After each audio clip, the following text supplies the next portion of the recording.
Bonjour, je suis Alexandre Pluvinage du podcast Le Fraudeur, le hacker et vous. Bienvenue dans la Minute Antifraude.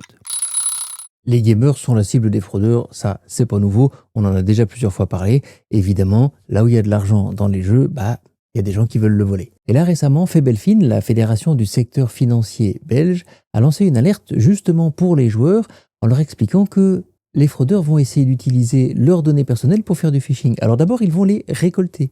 Comment est-ce qu'ils font? Eh bien, ils leur proposent par exemple de remplir un formulaire pendant le jeu en ligne pour avoir quelques coins gratuits et on donne des informations personnelles, nom, prénom, email, peut-être numéro de téléphone, etc. Ça, c'est la première phase. Et puis ensuite, il y a le phishing. Maintenant que j'ai toutes ces informations, je vais pouvoir envoyer des messages de phishing ou des SMS de phishing en me faisant passer par exemple pour la plateforme de jeu.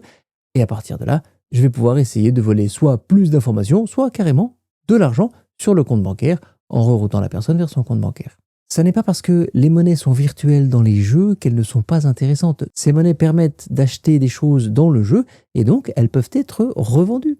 Et par exemple, 100 coins dans telle plateforme, je peux la vendre pour 10 € parce que finalement, la personne qui voudrait les avoir aurait payé 20 € sinon. Et donc ils les volent, ils les vendent un petit peu moins cher parce qu'ils ne les ont pas payés au départ et ils finissent surtout avec votre argent. Attention aux demandes d'informations contre de l'argent. Partager son email, son numéro de téléphone et des données personnelles, c'est chercher à se faire ficher. Ces données sont revendues et utilisées par des gens malhonnêtes contre nous. Il n'est pas nécessaire de donner ces données contre de l'argent.